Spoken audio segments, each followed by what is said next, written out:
জ্ঞানগঞ্জ হিমালয়ের অন্তঃপুরে লুকোনো এই অমর লোকের পূর্ণাঙ্গ অনুসন্ধান আজকে আমরা করতে চলেছি। হিমালয় কেবল একটি পর্বতমালা নয়, এটি এক জীবন্ত পুরাণ।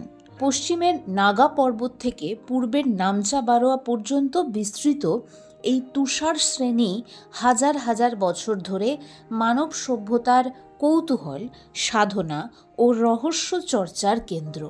সাধনার একটি বিশেষ পর্বে শ্রী শ্রী রাম ঠাকুরেরও একবার এই জ্ঞানগঞ্জে যাওয়ার সুযোগ হয়েছিল।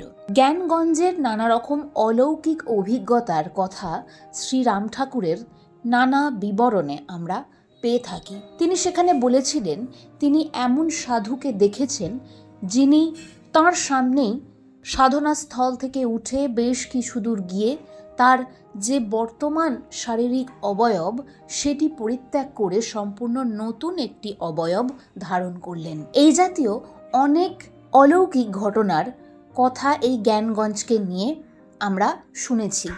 বিশেষত জ্ঞানগঞ্জ সংক্রান্ত বিষয়ে আমার আগ্রহ তৈরি হয়েছিল শ্রী শ্রী রাম ঠাকুরের সাথে এই জ্ঞানগঞ্জের সংযোগ আমি যখন পেয়েছি। তো সেই প্রসঙ্গেই এই ভিডিওটি। ইয়েতি, রূপকুণ্ডের কঙ্কাল রহস্য এসব জনসমক্ষেও এসেছে এই জ্ঞানগঞ্জ নিয়ে।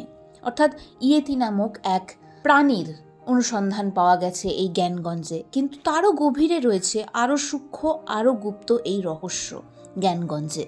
প্রশ্ন হলো, এটা কি সত্যি একটি ভৌগোলিক নগর রাষ্ট্র, নাকি এটি চেতনারই এমন একটা স্তর যা সাধারণ দৃষ্টিতে ধরা পড়ে না? সাধনার এমন একটি মার্গে পৌঁছে গেলে সাধকরা এই স্থানে পৌঁছতে পারেন। এটা একটা বিশাল বড় ধন্দের জায়গা এখন সকলের কাছে। প্রচলিত বিশ্বাস অনুযায়ী জ্ঞানগঞ্জ হিমালয়ের দুর্গম অঞ্চলে অবস্থিত এক আধ্যাত্মিক নগর রাষ্ট্র।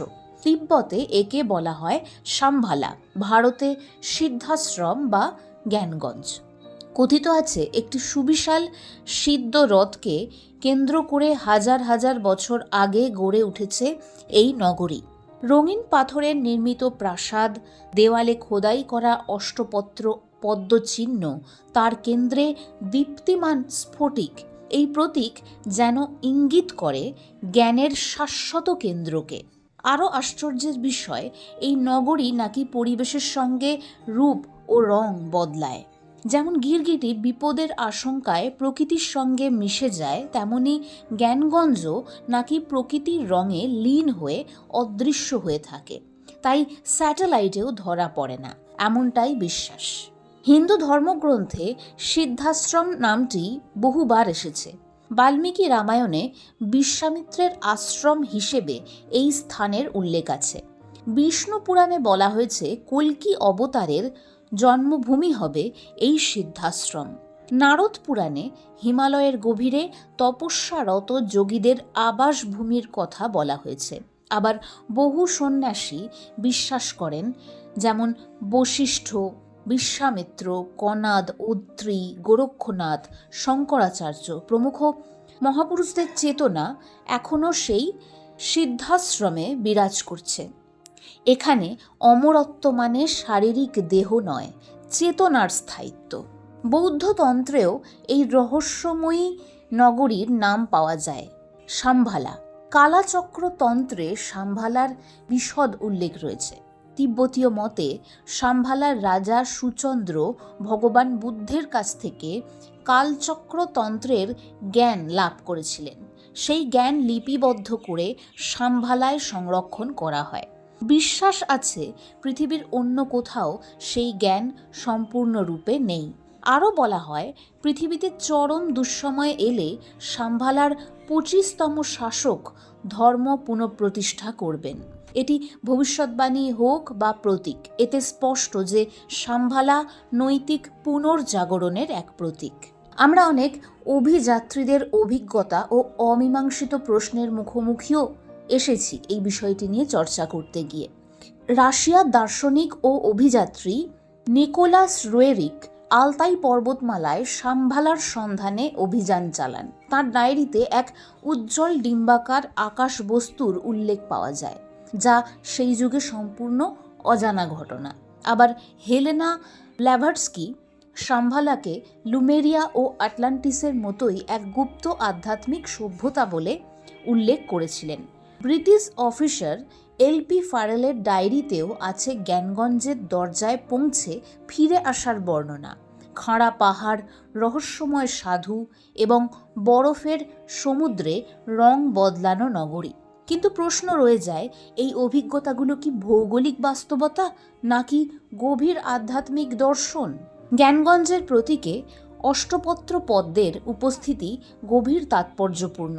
পদ্ম মানে চেতনার প্রস্ফুটন, অষ্টপত্র মানে অষ্টসিদ্ধি বা চেতনার 8টি স্তর, আর কেন্দ্রীয় স্ফটিক মানে আত্মজ্ঞান। অর্থাৎ জ্ঞানগঞ্জকে যদি প্রতীক হিসেবে ধরা হয় তবে এটি মানুষের অন্তরের সেই অবস্থাকে নির্দেশ করে যেখানে জ্ঞান, পবিত্রতা, চেতনা একত্রিত হয়। তিব্বতের আধ্যাত্মিক নেতা তেনজিন গ্যাতসো বলেছেন, শাম্ভালা মানুষের অন্তরে সৎকর্ম, শুদ্ধ মন ও সত্যনিষ্ঠ জীবনই সেই শাম্ভালার দ্বার খুলে দেয়। আমরা শ্রী শ্রী রাম ঠাকুরের সমগ্র বেদবাণী অধ্যয়ন করলেও এই উপসংহারেই এসে পৌঁছতে পারি যে সব কিছুর শুরু হচ্ছে ঈশ্বরের কাছে সব কিছু সমর্পণ দিয়ে, এবং যা কিছু প্রারব্ধ, যা কিছু ভোগ হচ্ছে সেটাকে শান্ত মনে মেনে নেওয়া এবং সেখানে দাঁড়িয়েই জীবনকে নির্ধারণ করতে চেষ্টা করা, এবং তার পাশাপাশি সর্বদা নাম, স্মরণ, মনন ইত্যাদির মধ্যে নিজেকে নিযুক্ত রাখা। এই একই পথ দিয়ে গেলেও আমরা হয়তো এই আধ্যাত্মিক চেতনার যে জ্ঞানগঞ্জ সেখানে পৌঁছতে পারবো। জ্ঞানগঞ্জকে আমরা 3 ভাবে দেখতে পাই। একটি সম্ভাব্য ভৌগোলিক গুপ্তলোক যা এখনো আবিষ্কৃতই হয়নি, একটি আদর্শ আধ্যাত্মিক সমাজের রূপক অথবা মানুষের অন্তর্চেতনার সর্বোচ্চ স্তর।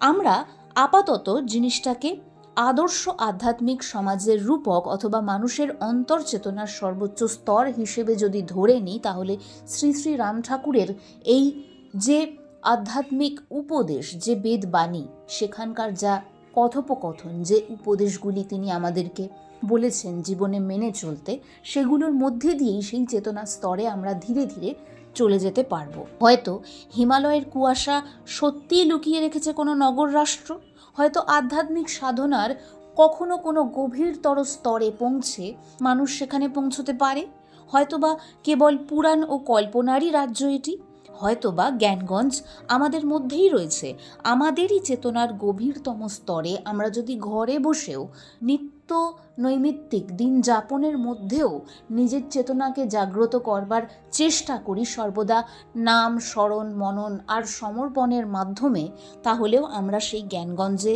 পৌঁছে যেতে পারি। রহস্য এখনো অমীমাংসিত, আর সেই কারণেই জ্ঞানগঞ্জের অনুসন্ধান আজও থামেনি। হিমালয়ের পথে, শাস্ত্রের পাতায় এবং মানুষের হৃদয়ের গভীরে। আজ থেকেই আপাতত মানুষের হৃদয়ের গভীরে চেতনার মধ্যে দিয়ে যে জ্ঞানগঞ্জে পৌঁছানো যায়, শ্রী শ্রীরাম ঠাকুরের উপদেশের মাধ্যমে আমরা যেন সেখানে সহজভাবে পৌঁছানোর যাত্রা শুরু করে দিই। ওম শান্তি, শান্তি, শান্তি।